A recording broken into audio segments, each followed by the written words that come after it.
was sent by the Prophet ﷺ to speak to the Arabs of Sham, the Ghasasina, he was killed. He was killed there. And the Prophet ﷺ, obviously it was a violation to political norms at the time, diplomatic norms at the time. And the Prophet ﷺ realized that we have to act. Because if you don't act, it's going to send a very negative message about Muslims not being able to defend themselves. And ultimately it ended up with the small army of the Muslims having to deal with a huge army that was made up of the Byzantines and the Christian Arabs of Al-Ghasasina in Sham. And ultimately the Muslims managed to, I would say, strategic or tactically withdraw from the battlefield and safely withdraw back to Medina. Now, shortly afterwards, we said the Prophet ﷺ kept sending small military expeditions here and there in order to dissolve certain threats that were in the making. Some plots were in the making against the Muslims, so the Prophet ﷺ wanted to abort all of them or preemptively deal with all of them. And now we're in the year 8 after Hijrah. The year 8 after Hijrah. And just let's go back a little bit, about a year and a half, let's say, ago. There was what we call Sulh al-Hudaibiya. Sulh al-Hudaibiya, the Treaty of Al-Hudaibiya, which took place between the Muslims and Quraysh. When the Prophet ﷺ first wanted to make Umrah, I remember Quraysh said no, but they reached an agreement. They said, you come next year, and they signed an agreement. One of the articles in that agreement was that peace would ensue for 10 years between Muslims and Quraysh. And whoever wanted to join the Muslims, they could do so in this agreement. And whoever wanted to join Quraysh, also they can join Quraysh in this agreement. So the agreement automatically extends to those new allies. They could be included. So it was more of an open article in the agreement that if new parties wanted to become part of this agreement, because it was about peace, which was a great achievement, by the way. So if anyone wanted to be part of that peace and they felt like joining the side of Muhammad or the Muslims or the side of Quraysh, they could do so. So Khuza'a joined the side of the Prophet Muhammad ﷺ, sided with the Muslims. Khuza'a was living near, it's just in the outskirts of Mecca, just outside of Mecca. And there was another tribe as well that lived around Mecca, was Banu Bakr. They joined Quraysh. They joined the side of Quraysh in this agreement, so they became part of it. And Khuza'a and Banu Bakr had a history of continuous battles, fights. And if you look at those battles at the times, and by the way, even today, but today it doesn't seem so on the surface, but it's much more like that at a deeper level. It was all about revenge. Because in a battle, there's always, most of the time, there is a winner and a loser. So when one party wins, the losers have to abide by their terms, but only for a short time. Only for a short time. When these people pull themselves together and they're able to avenge themselves and take revenge, they would just do so. And so on and so forth. This is how wars lasted for so many years. So Khuza'a, in the last bound of their fights with Banu Bakr, Khuza'a really sort of were the winners. So let's say 1.5 years into the agreement, Banu Bakr sort of the blood was still boiling with regards to Khuza'a, and they wanted to take revenge. They still held on to the grudges, and they wanted to take, or avenge themselves against Khuza'a. And they thought 1.5 years passed, okay, and some of the ones who are, I would say, hot-blooded, hot-tempered among them, they said, that's our opportunity, because everyone feels safe, no one is on their guard, so let's just... And it seemed that they wanted to do that stealthily, in the sense they they didn't want it to be known. So most likely they probably masked themselves and they wanted to do it anonymously, so no one knows who they were. And they basically attacked, they put some small army together and they attacked Khuza'a in the last third of the night, late at night. And some people from Quraysh actually aided them. Some individuals from Quraysh aided them. And these are important people in Quraysh. We have Safwan ibn Umayyah, we have Huwayt ibn Abd al-Uzza, we have Mikraz ibn Hafs, we have Ikrima ibn Abi Jahl, and Suhail ibn Amr. Like 4 of them are among the leaders of Mecca.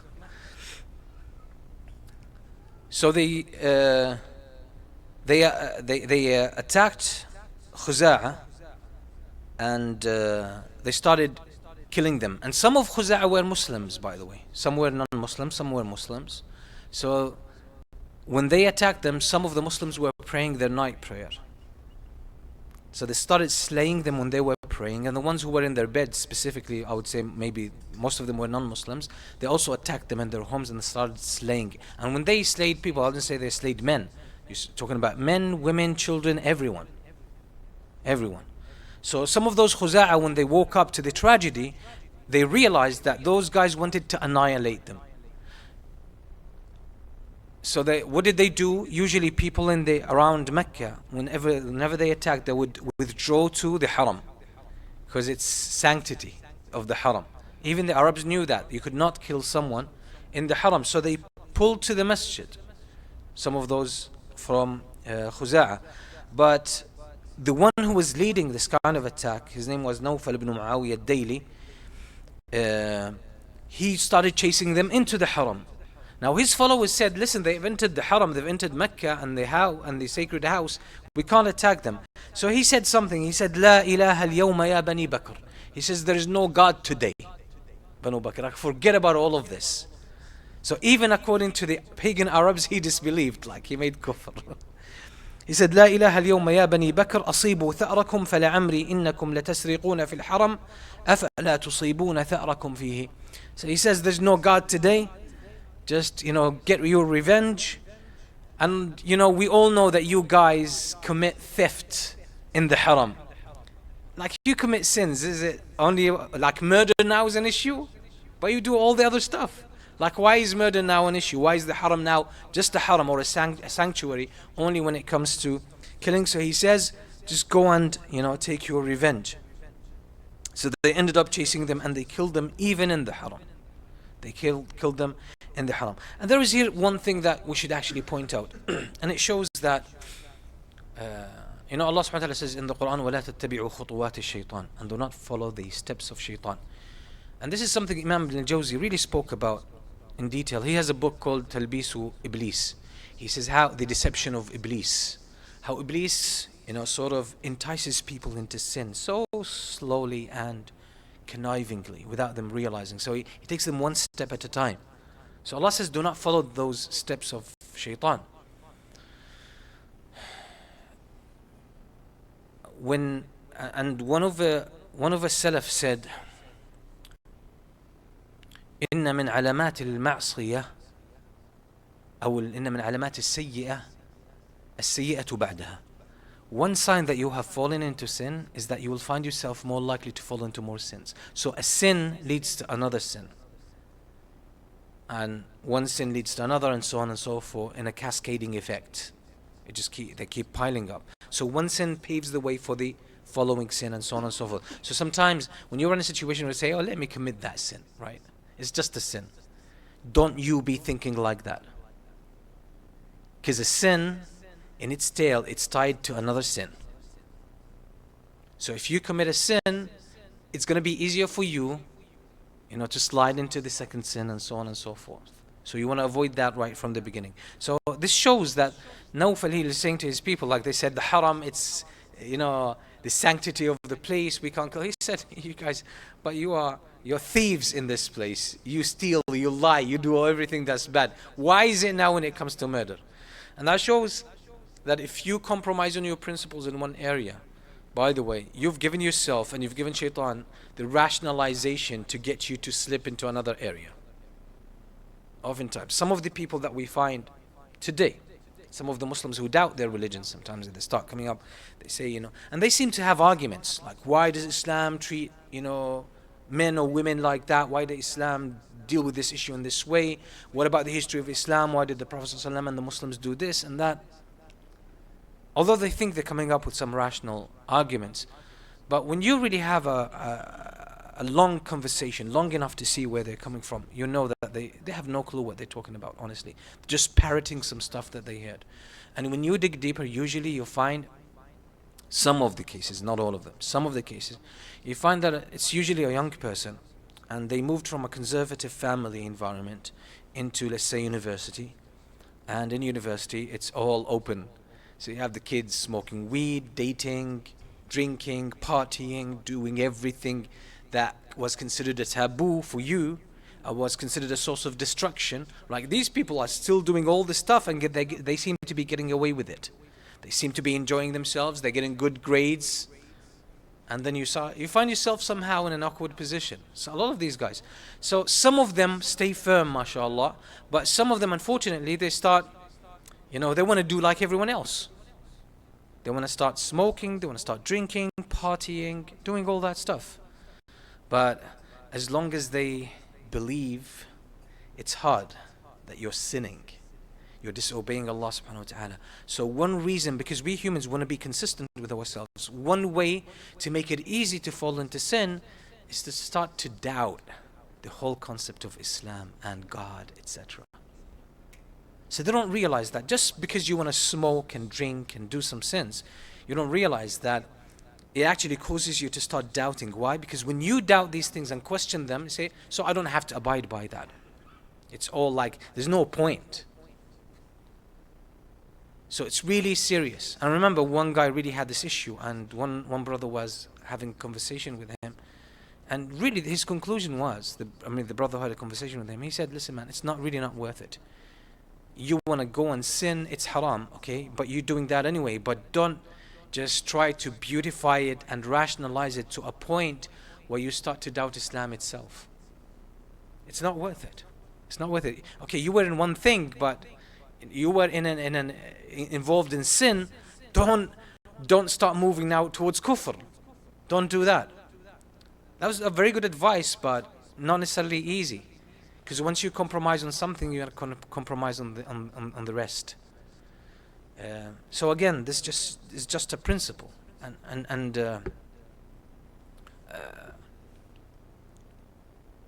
again, this applies, by the way, like across the board. You can't choose to be nice to some people, respectful to some people, and disrespectful to others.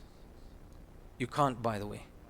You're either a person who acknowledges people's rights and treats them respectfully, or you're someone who doesn't. Even if you seem to be treating some people nice, okay, it's not, you're just faking it. If you genuinely disrespect some people, you're faking it. So again, it just shows that we humans have this unity about us. And we consistency is a very important part of who we are, by the way. We want to be consistent. And this has a technical name. It's resonance. We need this kind of cognitive resonance. What we believe in and what we accept, it needs to be consistent, internally consistent, that it makes sense with each other. But one thing that we humans cannot really live with, or it's hard to live with, is what they call cognitive dissonance. So if you have two ideas that are contrary to each other and both of them are in your head, it's hard. So you want to actually settle that dispute and give in favor of one of them against the other. So we want to be consistent as humans.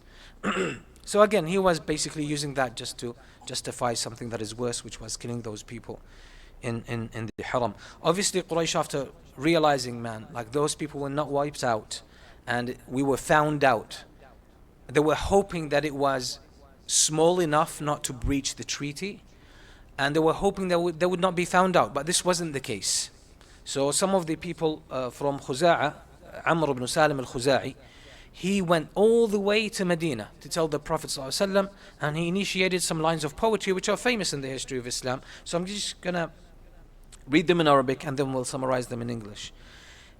So he went to the Prophet ﷺ and said, Ya Rabbi inni nashidun Muhammada hilfa abina wa abihi al-atlada قد كنتم ولدا وكنا والدا ثمة أسلمنا فلم ننزع يدا فانصر هداك الله نصرا أعتدى وادعوا عباد الله يأتوا مددا فيهم رسول الله قد تجرد أبيض مثل البدر يسمو صعدا في فيلق البحر يجري مزبدا إن قريشا أخلفوا الموعدا ونقضوا ميثاقك المؤكدا وجعلوا لي في كداء رصدا وزعموا أن لست أدعو أحدا وهم أذل وأقل عددا وهم بيتونا بالوتير هجدا وقتلونا ركعا وسجدا. So he's basically just calling on the Prophet sallallahu alaihi wasallam, reminding him of the connection, the family connection between them, and saying that we have believed in Islam and we have joined you and we ask Allah to give you the victory.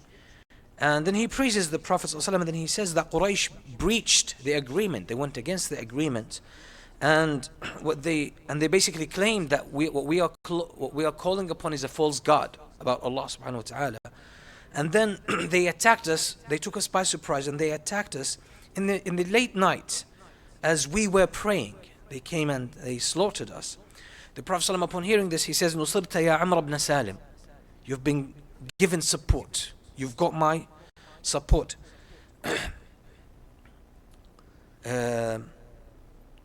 Then the leader of Khuza'ah, Budayl ibn Warqa al-Khuza'i, he goes back again to Medina. Obviously, he reaches Medina after Salim, after Amr ibn Salim. Then he goes to the Prophet ﷺ and he tells them all the details about the whole attack. And that it wasn't only Banu Bakr, the tribe of Banu Bakr, but even Quraysh. Some people from Quraysh they actually joined them and they attacked us. Then after telling the Prophet ﷺ that, he went back to his homeland, which is obviously by Mecca.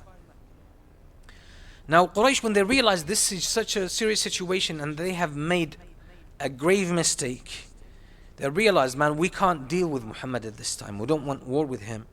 So they made they sort of held a council to discuss how to deal with the issue. And then the result was, let's Abu Sufyan, who's considered now to be the leader of Mecca, let him go to Muhammad sallallahu alaihi wasallam in Medina, speak with him, and just make sure there's like they don't know whether the news reached the Prophet sallallahu alaihi wasallam or not. They don't know.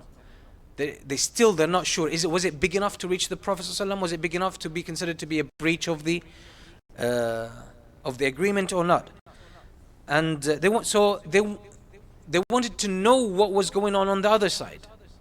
So they sent Abu Sufyan. The Prophet ﷺ, he says to the companions, he says, كأنكم بأبي سفيان قد جاءكم ليشد العقد ويزيد في المدة.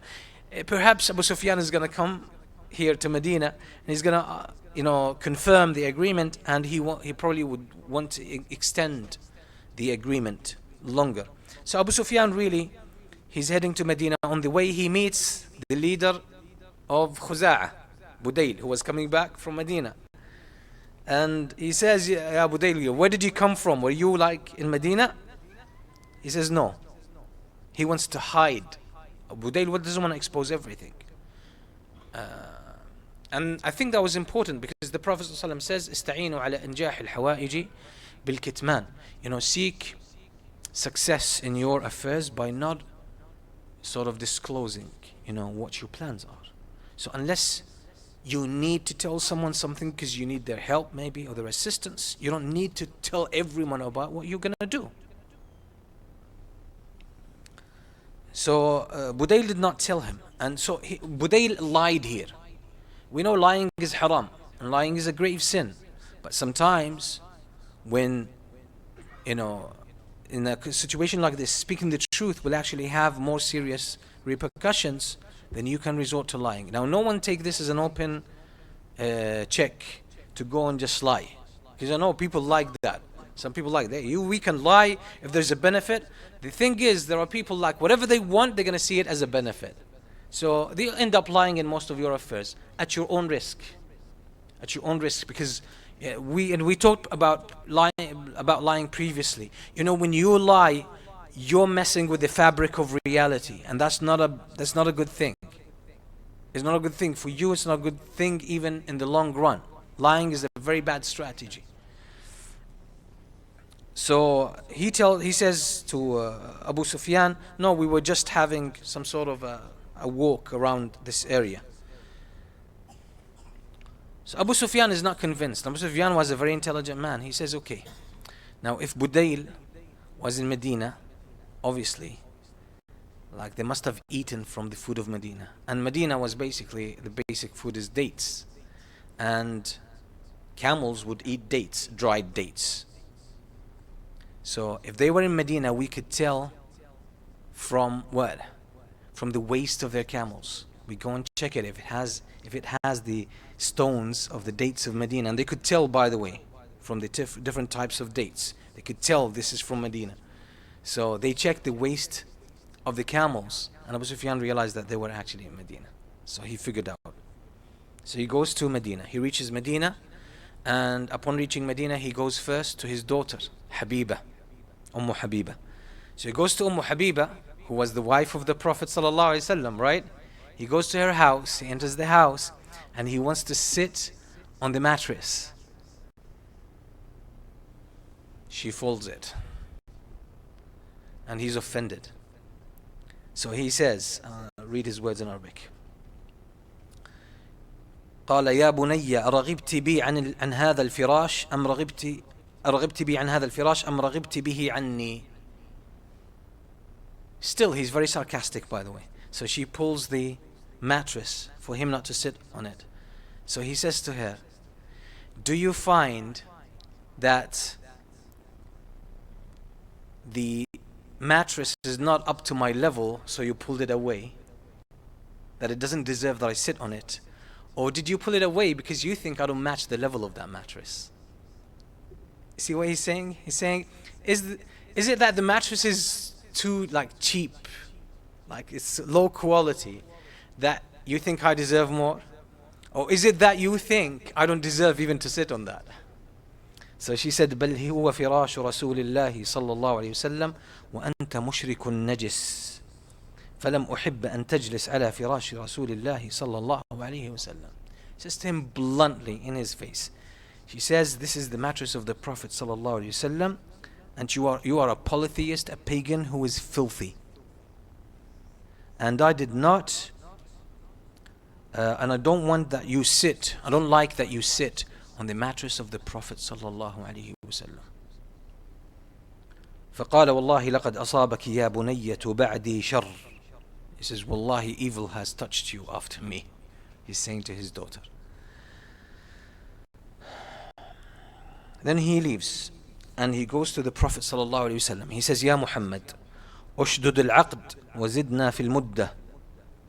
He says, oh Muhammad. So he goes straight to the Prophet sallallahu alaihi wasallam. He says, يا محمد, I want to confirm the agreement, that we still have the agreement, and we want to extend the period of the agreement. فقال رسول الله صلى الله عليه وسلم ولذلك قدمت هل كان من حدث قبلكم. So the Prophet says, this is why you came here? Was there anything on your side? Like any breach on your side? Why did you come? Like there's no need. We have an agreement for 10 years. Why would you come now? Speak to me about it. You know, the Arabs also have a proverb. They say, كاد المريب أن يقول خذوني.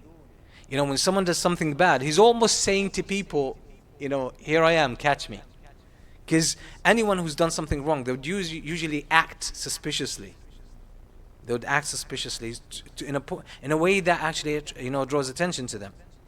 So the Prophet said, that's why you came? Like, is there any violation on your side? Like, why would you need to come?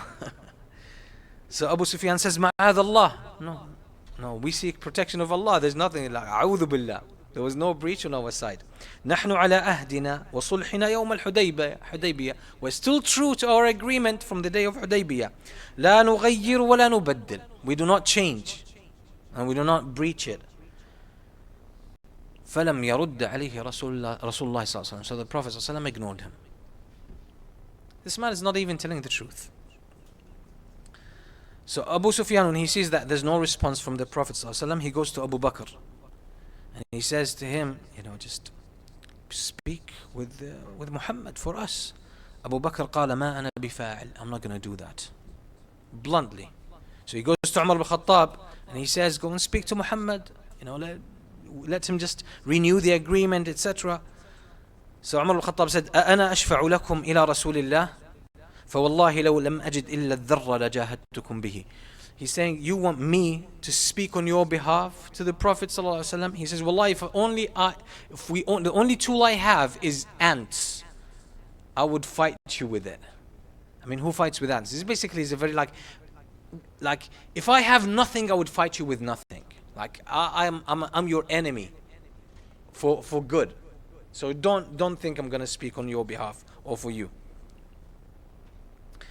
Then he goes to Uthman, and Uthman also does not give him any hope. He goes to Ali ibn Abi Talib, he goes to his house, and there was Fatima radiallahu anha, and Al-Hasan was still a young boy, little young toddler.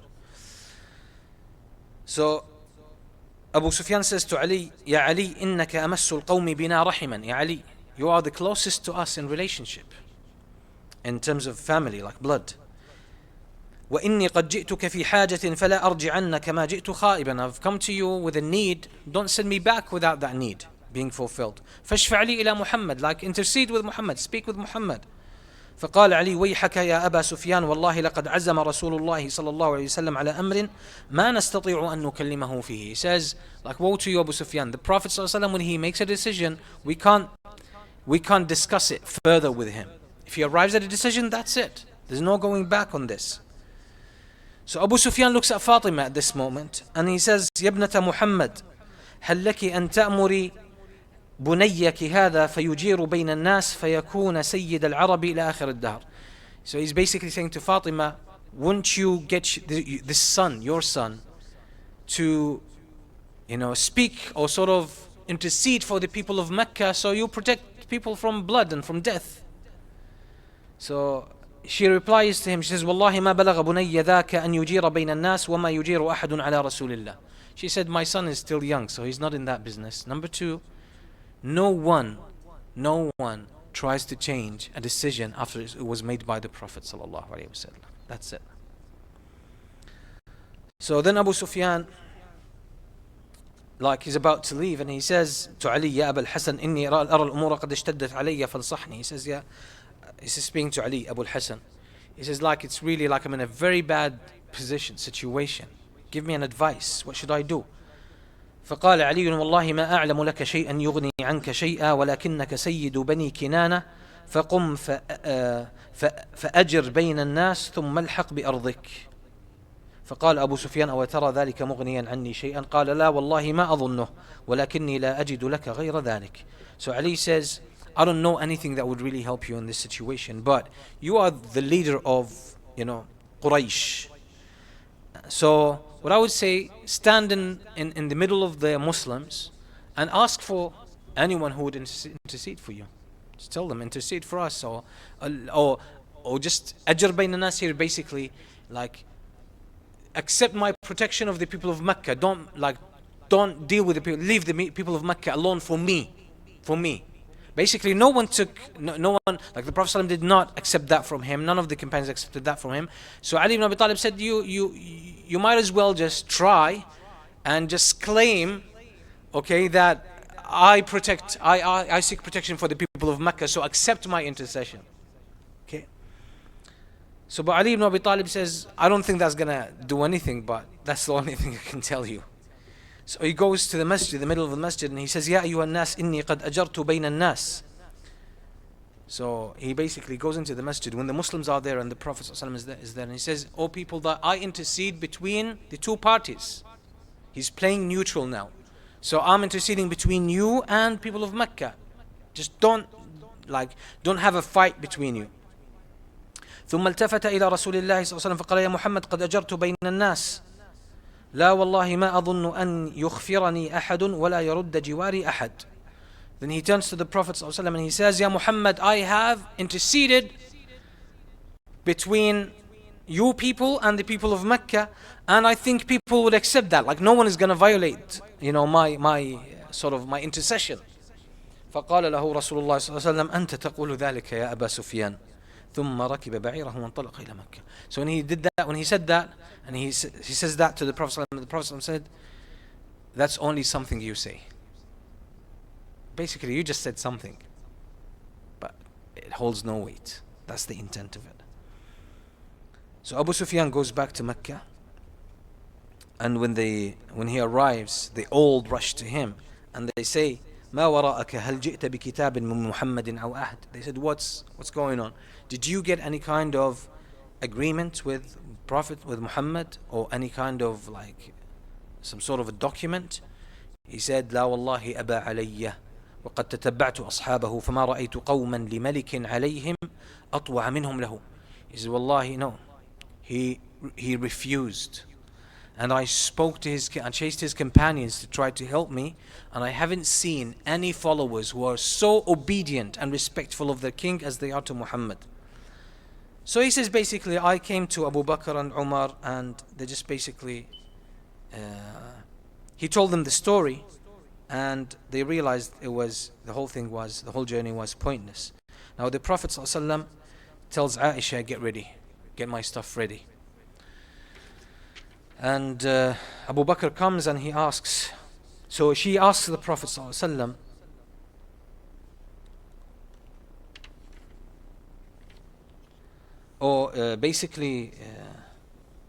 Abu Bakr comes and he sees that Aisha is preparing the stuff of the Prophet ﷺ. So he asks her, where's the Prophet ﷺ heading to?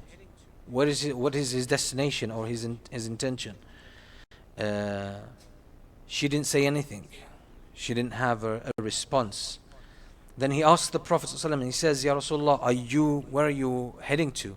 Is it Banu al-Asfar? Banu al-Asfar, basically he's talking about the Romans, the Byzantines at the time. The Prophet ﷺ said, no.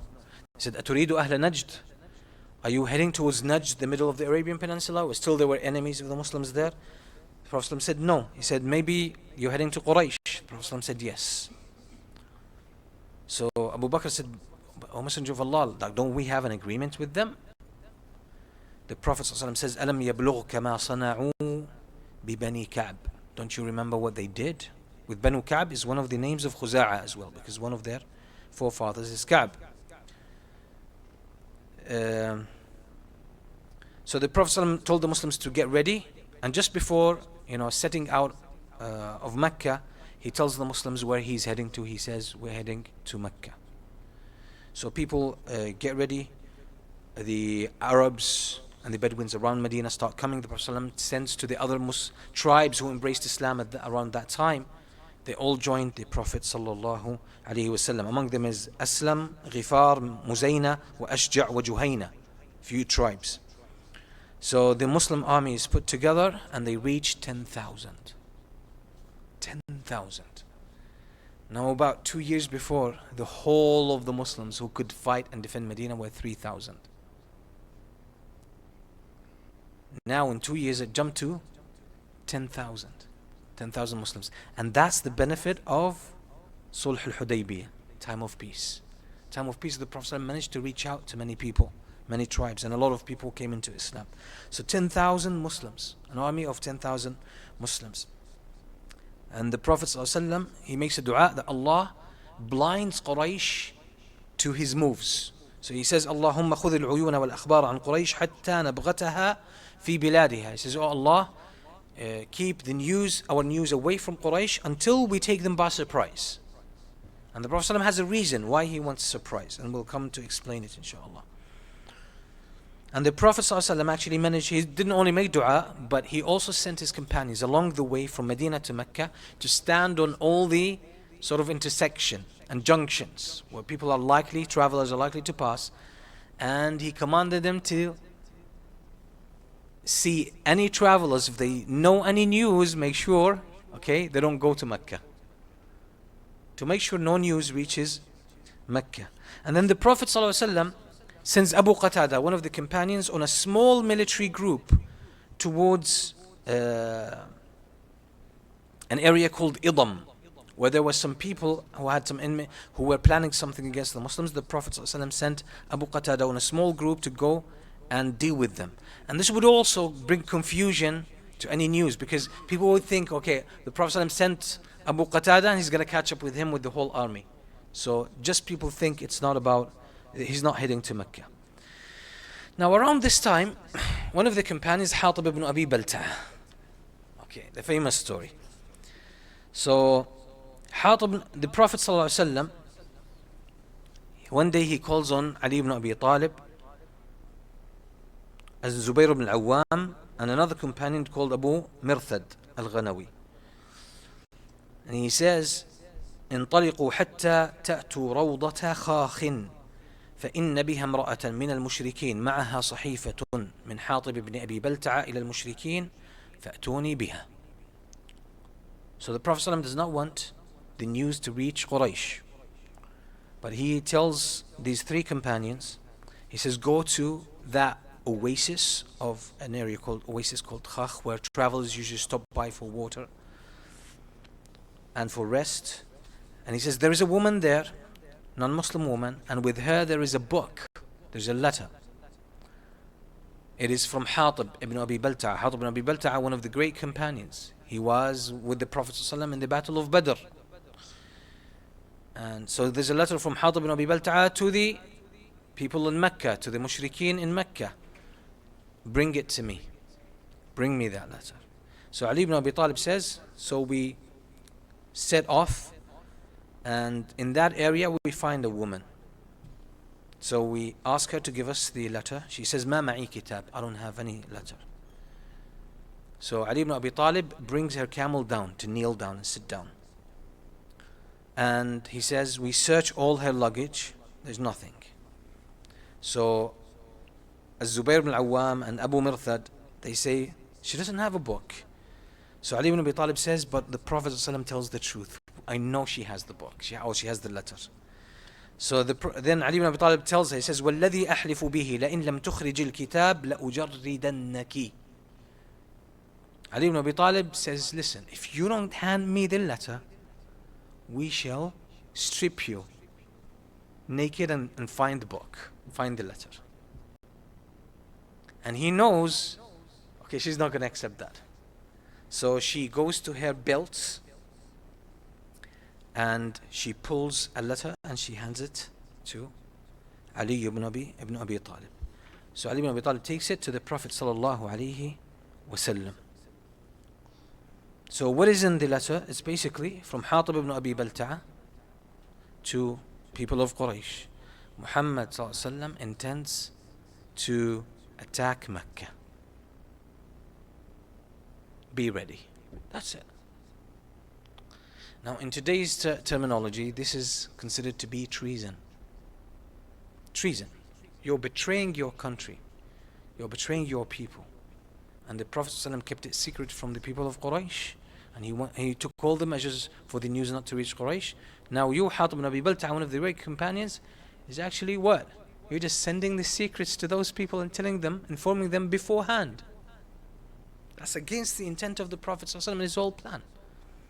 So Umar ibn Khattab, or the Prophet ﷺ says, Ya Hatim, he brings Hatim. And again, the Prophet ﷺ doesn't act based on that. Again, we saw in the seerah, the Prophet ﷺ would do that many times. He would ask the person in question. He would give them an opportunity to provide an explanation. So the Prophet ﷺ says, Ya Hatim, ma hamalaka ala ma sana'at. Hatim, what made you do what you did? Hatim says, La ta'jal alayya ya Rasulullah. He says, Ya Messenger of Allah, don't haste. Don't rush to a decision. إني كنت امرأ ملصقا في قريش أي كان حليفا لهم ولم يكن من أنفسها. He basically says, I was annexed to Quraysh. He's not from Quraysh.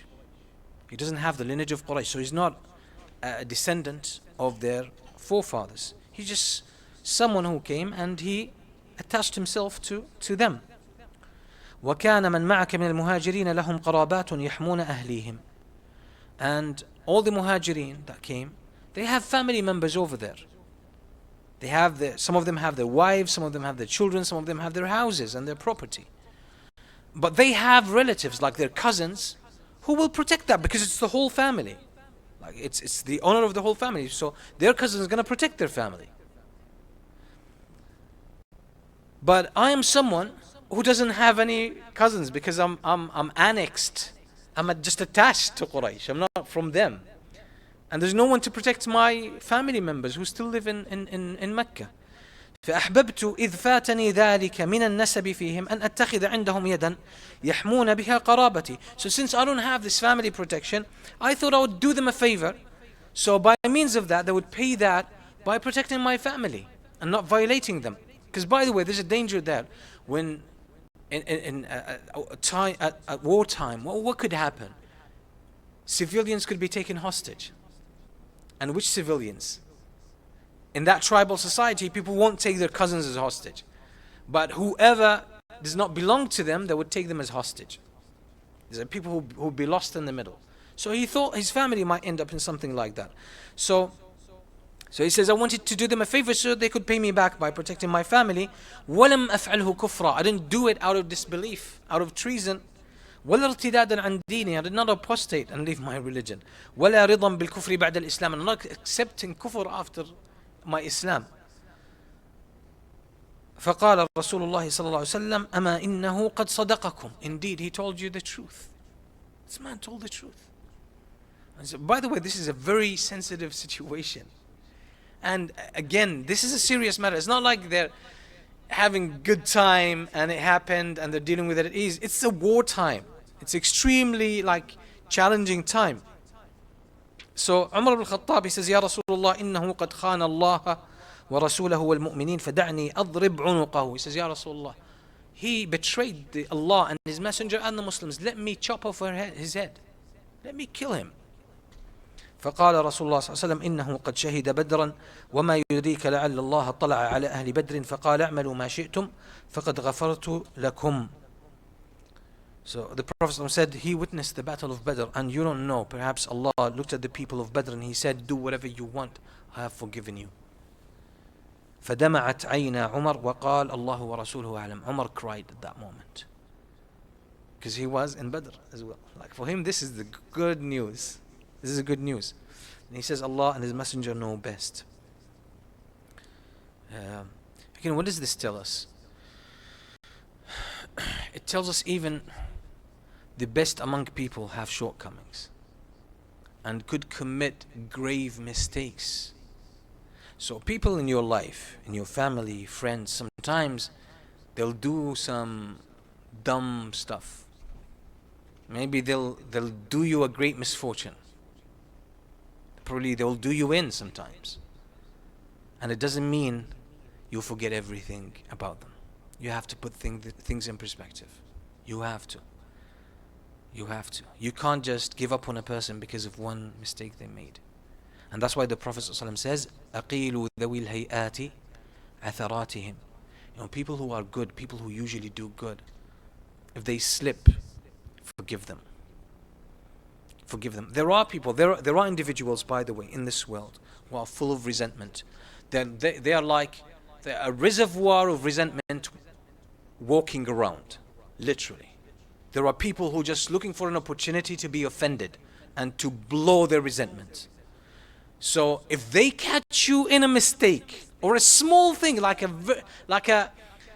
even a neutral situation, they would take advantage of that and they would pour their anger right on you. You have this type of people. And usually the way you can tell these people is basically you just make a small mistake and they blow up in your face. And you're sort of shocked, it's not worth it, man. It's a very simple situation. Why would you react in such a way? That tells you they have, a reservoir of pain, resentment, and anger. And you were the last nail in the coffin. You just came and broke their back. That's it. And it might be a very small, tiny thing that you did. So beware of those people, by the way. You can't take them as close friends. They might be good people, but they're just full of resentment. But you can't take them as, as close friends, because these people are extremely troubled. And if you have a family member like that, they really need help. They really need help, because it's not good even for their health. So, but the Prophet ﷺ here is just showing us a strategy with regards to how to handle people. If someone has a very good way of behaving and dealing, and they have a lot of credit with you, you can't just ignore that or write it off because of one or two mistakes. You can't. You can't. And by the way, this will save you a lot And today, for example, today you will find some great people, really great people. I say some of them are scholars, some of them are du'a, some of them are imams in different places around the world.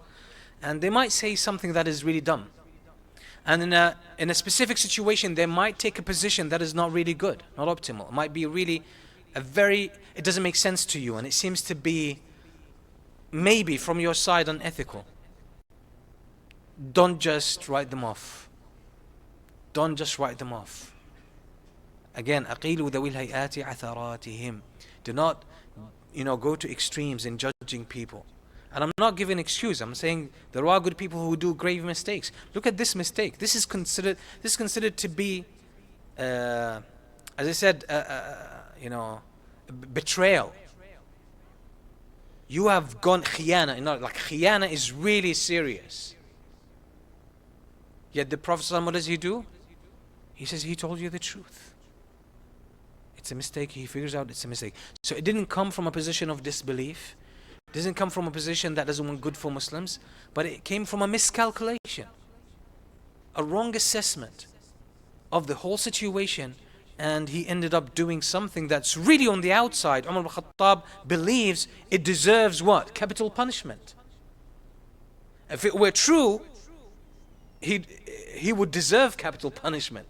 But it wasn't true. It wasn't the surface value of it. The Prophet ﷺ investigated. He said, why did you do what you did? He found out. So again, you're going to have today, especially in the world that we live in today, by the way, there's a lot of confusion. And from your position, you might think, oh, this is clear. Yeah, this situation or this position or this whole story is clear. Maybe, and maybe not. Maybe not. And maybe from your position it's clear, but not everyone, has access or entitled to the information that you know. Not necessarily. And maybe some people just see things completely differently. So don't start passing judgment on people and write them off just because of a couple of situations where they made, questionable statements or took, inappropriate stances. It's for you first and foremost, before them.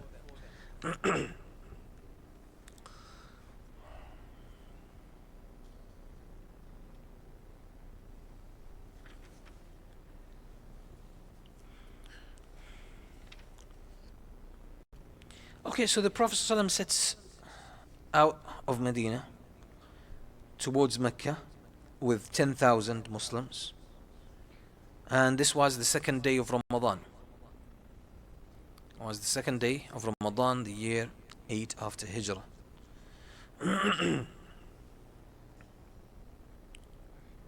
Although, like some narrations indicate that it was the 10th day of Ramadan. So there's a couple of narrations.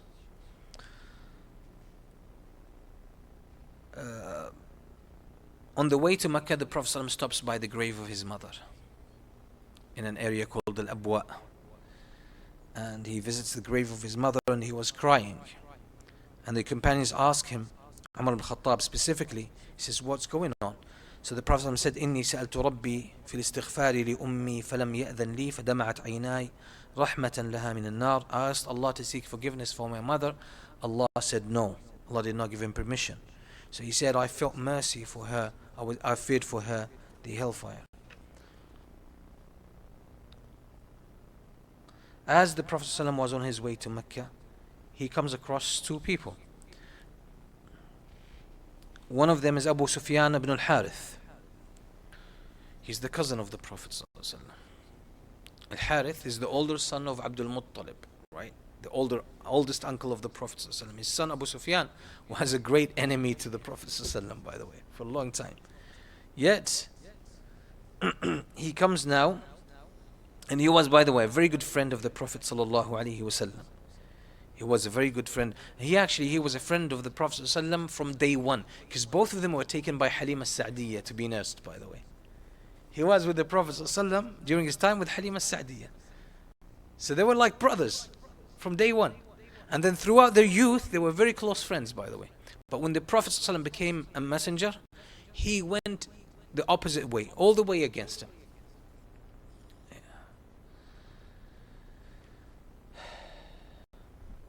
And the other one who was also with Abu Sufyan ibn al-Harith was Abdullah ibn Abi Umayyah.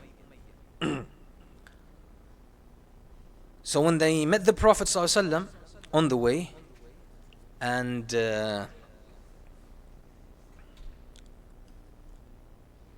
they came as Muslims, they wanted to become Muslim, the Prophet ﷺ turned away from them. He turned away from them. So Salama, radiallahu anha, the wife of the Prophet ﷺ, she was with him and she says, Ya Rasulullah, لا يكون ابن عمك وابن عمتك أشقى الناس بك. Both of them are cousins, by the way, of the Prophet ﷺ. One on the paternal side was Abu Sufyan ibn Harith, and the other one is on the maternal side. So she says, let not your cousins be like, I would say, the ones who would get misery, like the miserable end because of you. فقال رسول الله صلى الله عليه وسلم لا حاجة لي بهما أما ابن عمي فهتك عرضي وأما ابن عمتي وصهري فهو الذي قال لي بمكة ما قال. So the Prophet says, I have no need of them. Ibn Ammi, my cousin, Abu Sufyan, he's the one who spoke so bad about me. Like, he used to make hijab of the Prophet ﷺ and lie against the Prophet ﷺ. That he was a liar, he was a sorcerer, he was a charlatan, and so on and so forth. And وابن عمتي وصهري فهو الذي قال لي بمكة ما قال. The other one, he's the one who said whatever he said about me.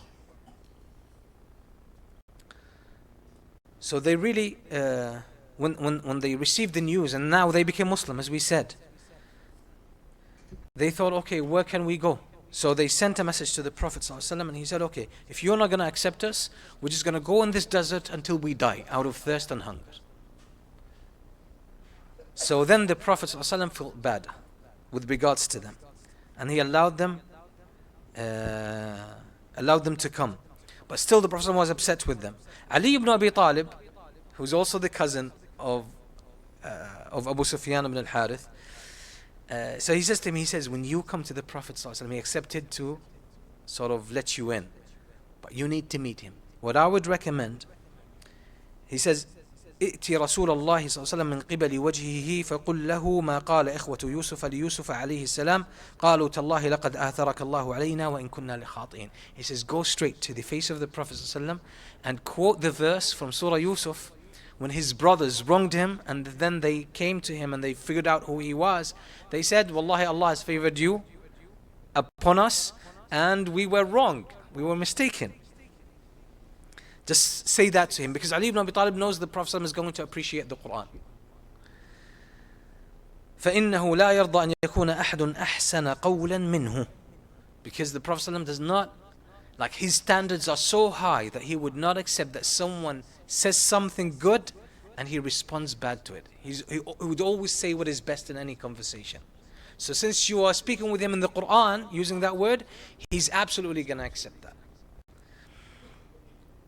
So Abu Sufyan does that. So when he comes to the Prophet ﷺ and he says, قالوا تالله لقد آثرك الله علينا وإن كنا لخاطئين. Okay, Allah has indeed favored you upon us and we were wrong. The Prophet ﷺ responded to him just as Yusuf alayhi salam responded to his brothers. He says, لا تثريب عليكم اليوم يغفر الله لكم وهو أرحم الراحمين. He says, there's no harm, no blame on you. Allah forgives you inshallah today and He is the most merciful. So the Prophet ﷺ accepts their Islam and he takes the bay'ah from them. And by the way, they will actually, especially Abu Sufyan, he would do something really important for the Muslims. We're going to see inshallah in the next couple of weeks, bi'idhnillah ta'ala.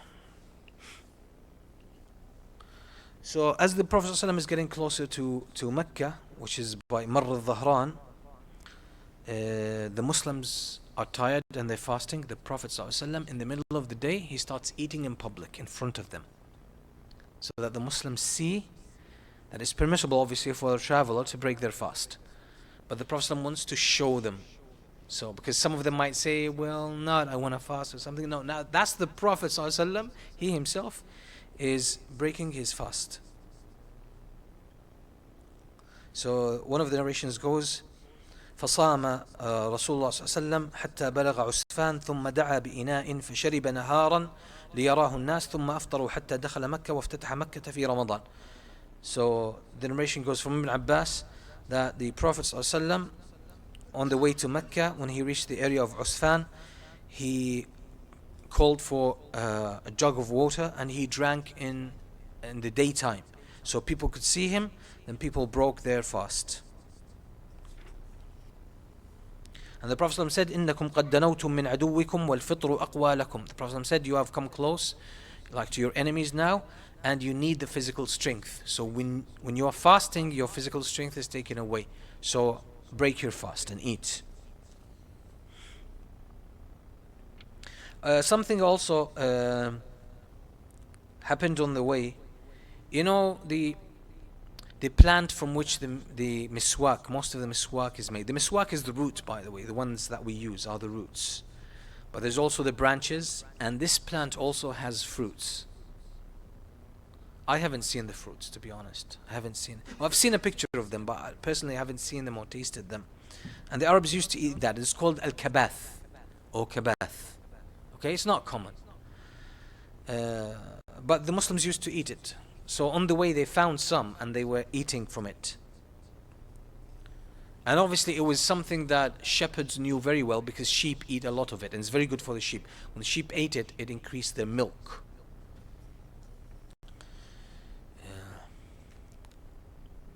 Again, it was also on this journey that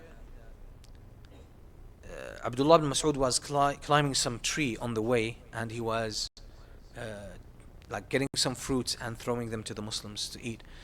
And Abdullah ibn Mas'ud was a very tiny person. He was very small. Physically, he was very small. He was very thin and short. So as he was climbing the tree, some of the Muslims look at his shin bones. They're just like so slim, like just so small and tiny. So they sort of laughed at that. So the Prophet saw that and he says, "Mimma tadhakun?" Like, what are you guys laughing at?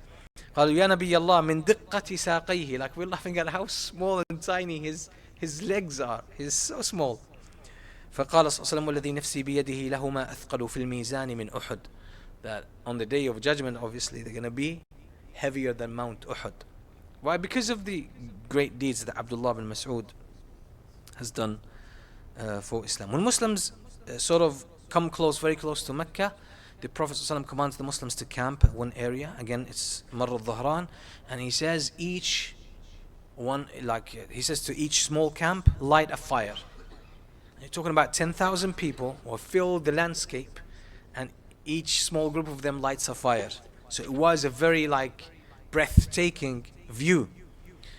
Around this time, Al-Abbas, who's the uncle of the Prophet ﷺ, Al-Abbas ibn Abdul Muttalib, he was on the way to Medina. He was clueless. Why? He was making hijrah, because he had become a Muslim. He had become a Muslim close in time, not far in time, around Ghazwat Khaybar, maybe about less than a year before this moment. He became Muslim, and now he was making hijrah to Medina. He left Mecca, he brought his family, and they were on the way to Medina. He meets the Prophet ﷺ and the Muslim army. So he joins the Muslims. The Prophet ﷺ is very happy. So the last one to make hijrah from Mecca to Medina was Al-Abbas. Al-Abbas radiyallahu anhu.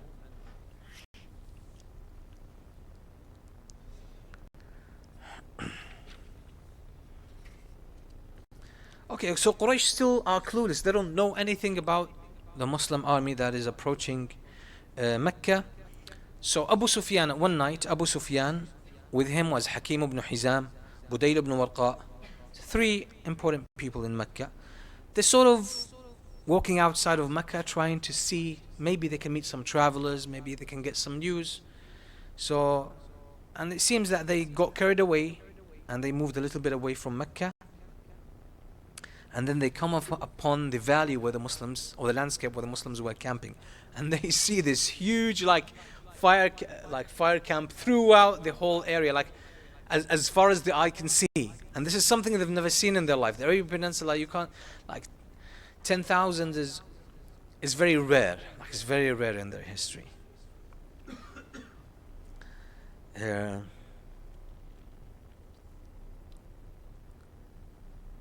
So there's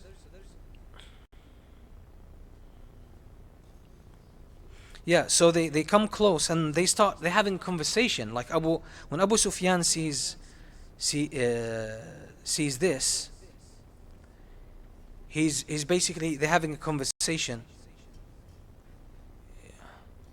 So Budayl ibn Warqa, he says to Abu Sufyan says, ما رأيتك الليلة نيرانا قط ولا عسكر. He says, like, I've never seen in my life such a number of fires and such a huge army. So Budayl ibn Warqa, he responds to him, he says, هذه والله خزاعة حمشتها الحرب. He says, this is Khuza'a, they want to take revenge from that attack. قال أبو سفيان responds, خزاعة أذل وأقل من أن تكون هذه نيرانها وعسكرها. He says, Khuza'a are small, they don't have these numbers, they don't have these numbers. And around when this conversation was taking place, some of the Muslims were guarding around the camp. One of them was Al-Abbas. He overhears that conversation from a distance. And you know, by the way, in a desert at night, the voice really reaches. It really travels across. So Al-Abbas realizes that's Abu Sufyan. He knows the voice of Abu Sufyan.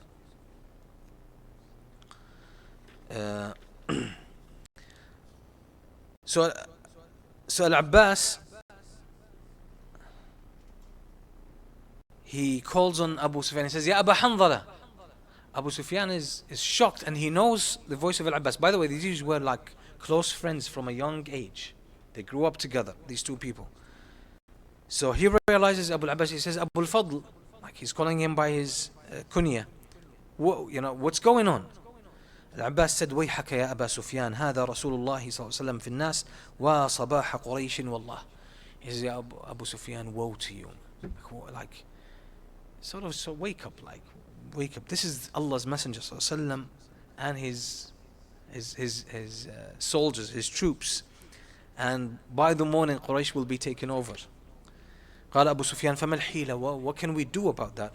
قال العباس والله لئن ظفر بك ليضربن عنقك فاركب في عجز هذه البغلة بغلة رسول الله صلى الله عليه وسلم حتى آتي بك رسول الله فأستأمنه لك.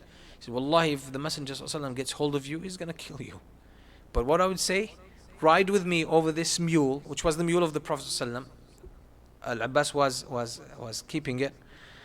And I will take you to the Prophet and I will put you in my protection. So he rides with Al-Abbas and Al-Abbas takes him into the camp. As they are into the camp, Al-Abbas saying, فَجِئْتُ بِهِ فَكُلَّمَا مَرَرْتُ بِنَارٍ مِّن نِّرَانِ الْمُسْلِمِينَ قَالُوا مَنْ هَذَا فَإِذَا رَأَوْا بَغْلَةَ رَسُولِ اللَّهِ صلى الله عليه وسلم وَأَنَا عَلَيْهَا قَالُوا عَمُّ رَسُولِ اللَّهِ صلى الله عليه وسلم على بغلته.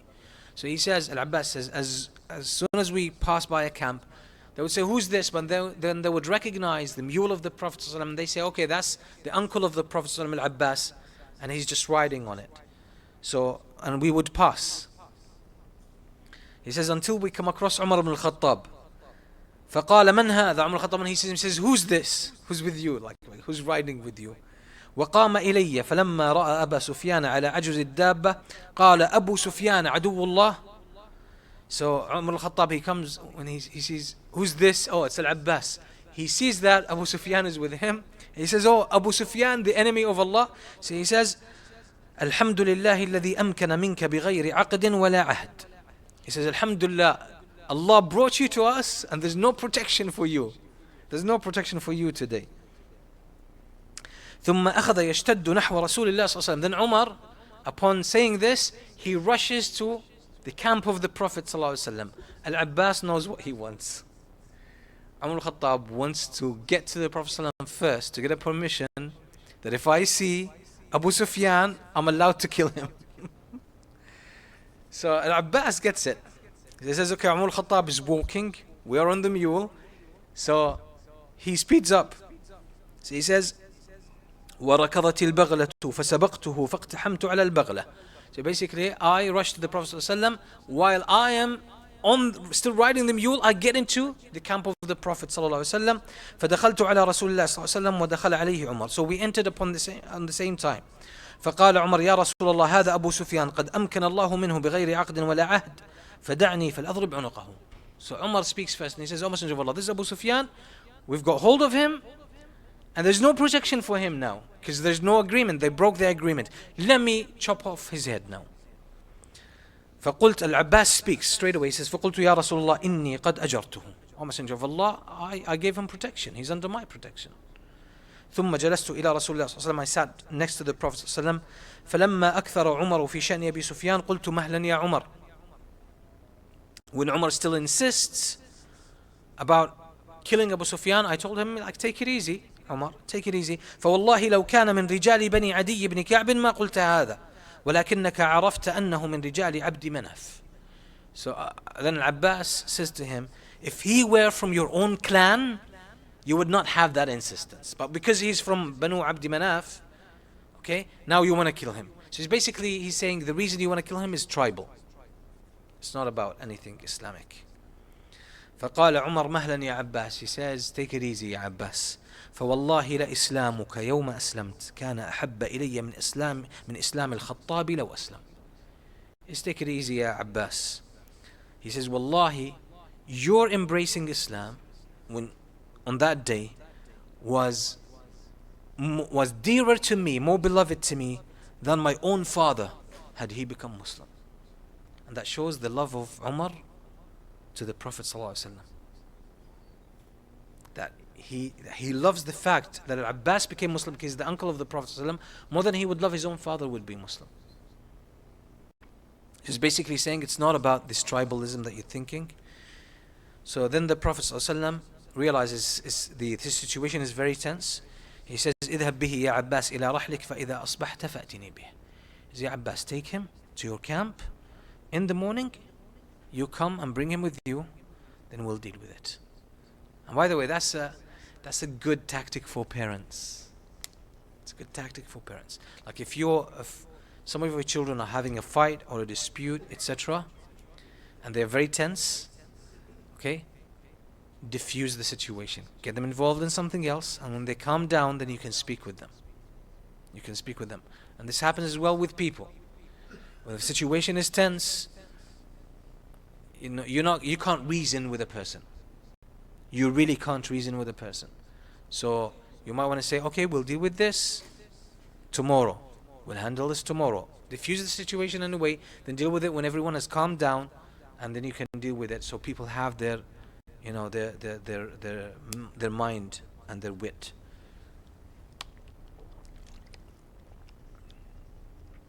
So Al-Abbas takes Abu Sufyan to his camp, and in the morning he takes him to the Prophet ﷺ, and the Prophet says to him, وَيْحَكَ يَا أَبَا سُفْيَانَ أَلَمْ يَأْنِ لَكَ أَن تَعْلَمْ أَن لَا إِلَهَ إِلَّا اللَّهِ. He says, whoa, Abu Sufyan, isn't it time for you to know that no one has the right to be worshipped but Allah? قال Abu Sufyan, he says, بِأَبِي أَنْتَ وَأُمِّي مَا أَحْلَمَكَ وَأَكْرَمَكَ وَأَوْصَلَكَ. He says, it's like some sort of, I'll sacrifice my parents for you. Well, not everyone says that means it anyway. So he says, how reasonable you are, or how forgiving you are, and how generous you are, and how respectful you are of the connections, of the blood connections. والله لقد ظننت أن لو كان مع الله إله غيره لقد أغنى عني شيئا بعده. He says, Wallahi, I guess if there was a God besides Allah, that would have helped me. But there's no one, obviously. فقال رسول الله صلى الله عليه وسلم ويحك يا أبا سفيان ألم يأني لك أن تعلم أني رسول الله. So he acknowledged that Allah is the only true God. But the Prophet ﷺ is saying to him, isn't it time for you now to know and recognize that I'm the messenger of Allah? So he says, بِأَبِي أَنْتَ وَأُمِّي, like I'll sacrifice my parents for you. مَا أَحْلَمَكَ وَأَكْرَمَكَ وَصَلَكَ, how generous and kind and forgiving and truthful you are. أَمَّا هَذِهِ فَإِنَّ فِي النَّفْسِ مِنْهَا حَتَّى الْآنِ شَيْئًا. With regards to this, I'm not 100% sure. Like I have my doubts. قال له العباس ويحك. He says, like, woe to you. By the way, he's saying that out of arrogance. He says, ويحك. So that was Abu Sufyan. So in Al-Abbas, he says, ويحك, like, woe to you. أسلم واشهد أن لا إله إلا الله وأن محمدا رسول الله قبل أن تضرب عنقك. So Al-Abbas knows the language that he understands. It's not like he forced him into Islam, but it's just he knows that, like, why are you still like being arrogant and proud? So he's saying, just testify that none has the right to be worshipped but Allah, and that Muhammad is the messenger of Allah, or you'll get your head chopped off, man. Like, don't risk it. It's not worth it. So Abu Sufyan actually takes his shahada and he becomes Muslim. ثم قال العباس لرسول الله يا رسول الله إن أبا سفيان رجل يحب الفخر فاجعل له شيئا. Al-Abbas said Abu Sufyan is a very proud man and he would like to get some privilege. Give him something. So the Prophet said نعم من دخل دار أبي سفيان فهو آمن ومن دخل المسجد فهو آمن ومن أغلق عليه بابه فهو آمن. So with regards to the people of Mecca, whoever enters the house of Abu Sufyan, then he is safe. Whoever enters the masjid, stay in the masjid, they're safe. Whoever stays in their house, they're safe. Basically, we're not here to fight. If you're in the street, that means you're going to fight us back. Stay in your house, you'll be safe. No one will touch you. And there's no point saying like going to the house of Abu Sufyan, but it's just, sort of acknowledging that kind of pride.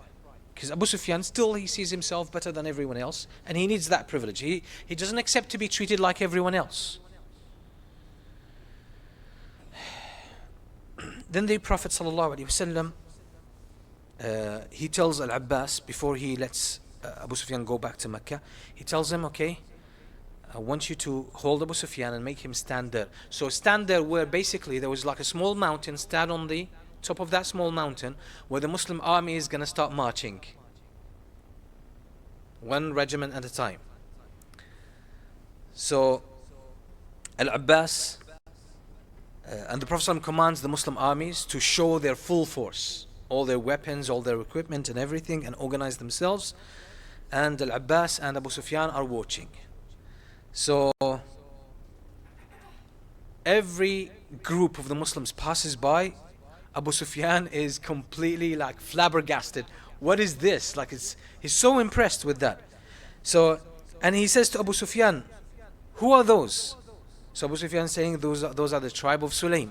So he says, Mali wa Sulaim, like, I have nothing to do with Sulaim. Like, why did they come our way? Like, we have no issues with them. Then another tribe would pass by. Ghifar, who's this? Ghifar. Every tribe that passes, who's this? They are this tribe, they're this tribe, and he's completely taken aback by this whole thing. Then the last one to pass was called Al-Katibatul Khadra, the Green Regiment. And that was led by it has the Muhajirin and the Ansar, the early Muslims, with the Prophet sallallahu alaihi wasallam. Prophet is riding his camel, and those people were covered in iron completely. Covered completely. The only thing that is showing was their eyes. That's it. Completely covered in their iron armors. So when they pass by, obviously Abu Sufyan does not recognize them. So Abu Sufyan says, Subhanallah, who are these? Like he's never seen anything like that. So Al-Abbas says, هذا رسول الله في المهاجرين والأنصار. This is Allah's messenger with the Muhajirin and the Ansar. Abu Sufyan says, ما لأحد بهؤلاء قبل ولا طاقة. Abu Sufyan says, no one has any power against these people. No one can fight against these people. ثم قال والله يا أبا الفضل لقد أصبح ملك ابن أخيك عظيما. So Abu Sufyan says to Al-Abbas, Wallahi, your nephew's dominion and domain has become really great. Al-Abbas says, ويحك يا أبا سفيان إنها النبوة. So Al-Abbas replies and he says, Abu Sufyan, it's not dominion, it's prophethood. It's prophethood. So Abu Sufyan, when he sees that, he wants to head back to Mecca. But as they are passing by, obviously the Katiba or the group that was with the Prophet ﷺ, Muhajirin and Ansar, was big and huge. So the Ansar were slightly separate from the Muhajirin, and they were under the leadership of Sa'd ibn Ubadah, who was holding their flag, the flag of the Ansar. As soon as they passed by Al-Abbas and Abu Sufyan, Sa'd ibn Ubadah says to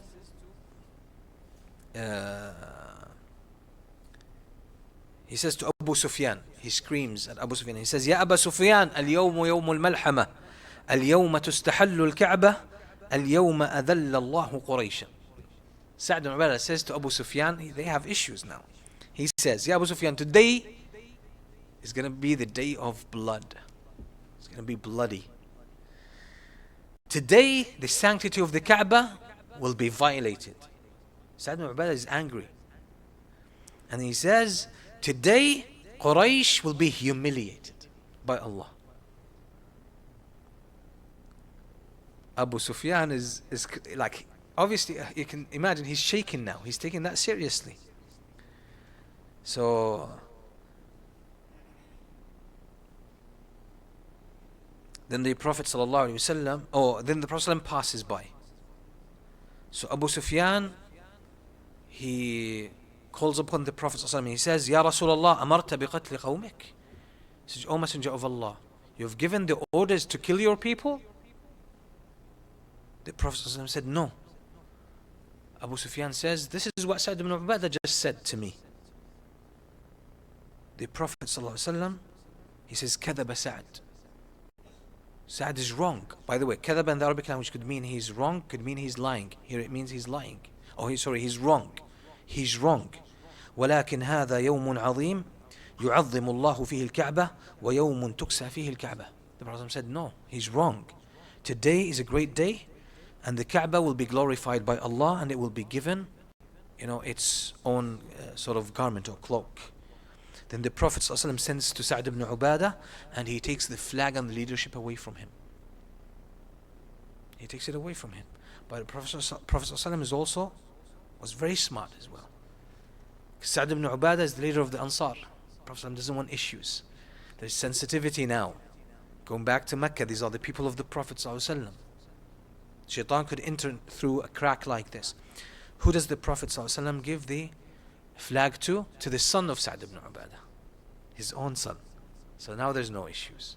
So he gives it to Qais ibn Sa'd ibn Ubadah, but Sa'd ibn Ubadah himself, he says, I don't. So he seems that he regrets that. So he comes to the Prophet and says, I don't trust that it's going to be with my son. So I'm afraid he's going to do something bad. I would recommend you give it to Az-Zubayr. So that flag was given then to Az-Zubayr ibn al-Awwam radiyallahu anhu. Abu Sufyan heads to Mecca, and he sends the message to the people of Mecca, you guys, whoever stays in my house, then they will be safe. And then people say to him, why your house? We don't care about your house. Now he says, okay, so whoever stays in their house or they stay in the masjid, then they will be safe. The Prophet ﷺ divides the Muslims into a few teams. Each one enters Mecca from another side, and he gives them a command: don't fight until someone fights you first. And he says, you don't kill women, children, and if you find someone who's wounded, you do not finish him off. And if someone is running away, after they fought you, they run away, you don't chase them. You leave them alone. But there was a number of people that the Prophet in Mecca who really committed big crimes. The Prophet ﷺ said, these people have no chance. You find them, take them out. And we'll talk about that inshallah next week, bi'idhnillahi ta'ala. We can take a couple of questions. Yes. How did the Prophet ﷺ know about the letter which was sent by Hatim ibn Abi Balta'a? One narration indicates that Jibreel alayhi salam came to him, and he said, Allah subhanahu wa ta'ala informs you that Hatim ibn Abi Balta'a wrote a letter and he sent it with the woman, and she's going this way. Yeah.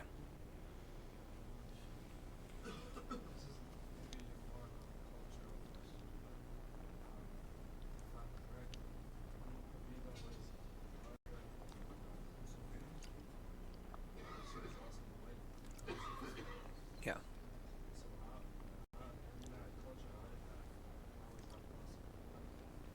You're asking how Habiba dealt with her father in that way?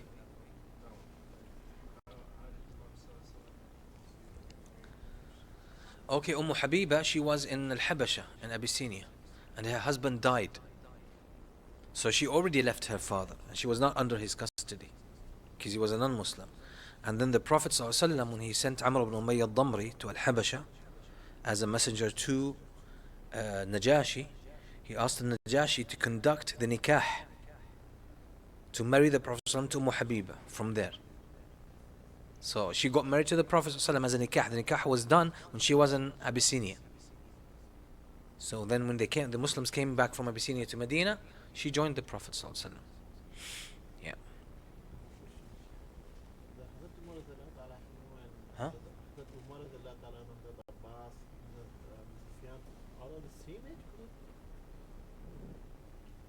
Umar ibn Khattab and who? Uthman? Abbas is a little bit older than the Prophet ﷺ. Umar ibn Khattab is younger than the Prophet ﷺ, about 20 years younger than the Prophet ﷺ. Uthman ibn Affan was again Abu Sufyan. Abu Sufyan. Abu Sufyan. I'm not sure how old Abu Sufyan was, but I assume he's close to the Prophet ﷺ.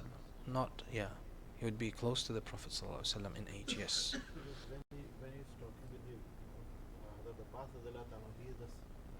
Oh yeah, since obviously, yeah, since Al-Abbas, yeah, that's a good point. I just missed that. Al-Abbas and Abu Sufyan were always good friends, so they close in age. So that also shows that Al-Abbas, because Al-Abbas is not much older than the Prophet ﷺ, a couple of years or a few years. That's it. Yeah. Yes. The Prophet's mother, sallallahu alaihi wasallam. Yes.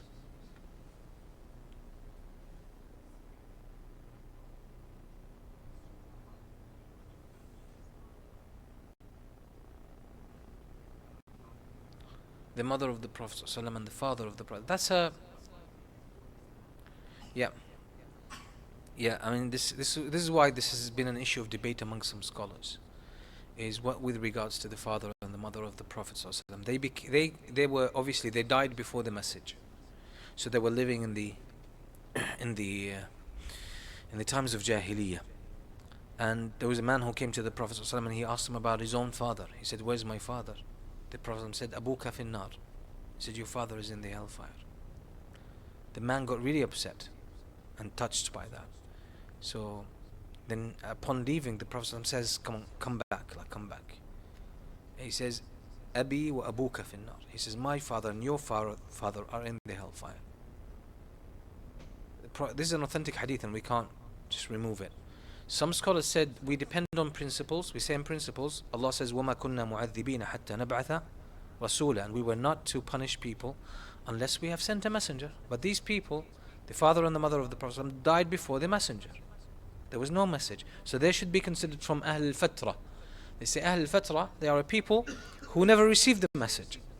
So Allah will have a test for them on the Day of Judgment. There will be a special test for Ahl al-Fatra on the Day of Judgment.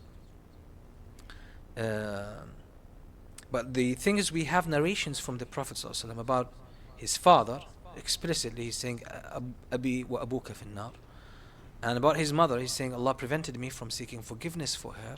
فَبَكَيْتُ عَلَيْهَا رَحْمَةً بِهَا مِنَ النَّارِ. So I cried upon her out of mercy with regards like to her going to the hellfire. This hadith is not so explicit, by the way. He just could fear for her the hellfire regardless.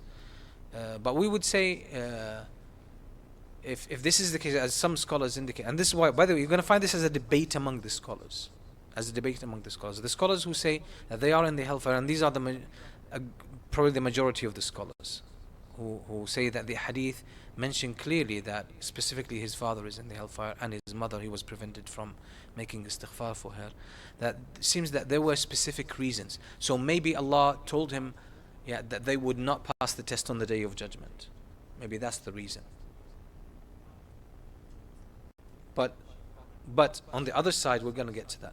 On the other side, the scholars who say in principle, Allah, they did not receive the message, so why would they be in the hellfire? We say probably that's not why they are in the hellfire. Okay? But again, I would say don't make a big issue out of this. And with regards to the shafa'ah, I mean, the shafa'ah of the Prophet ﷺ is for the people who die as Muslims. So the shafa'ah of the Prophet ﷺ is for his ummah. It's for his ummah. So because if the Prophet ﷺ would have shafa'ah, he would have shafa'ah for his grandfather, right? Abdul Muttalib. But still, the only shafa'ah that he could give him was to reduce the punishment for him, but not get him out of the hellfire. Yeah. Now. How is he that? What is the meaning of the hellfire? No, he is in a hellfire. He is in hellfire because hellfire and the paradise will be decided after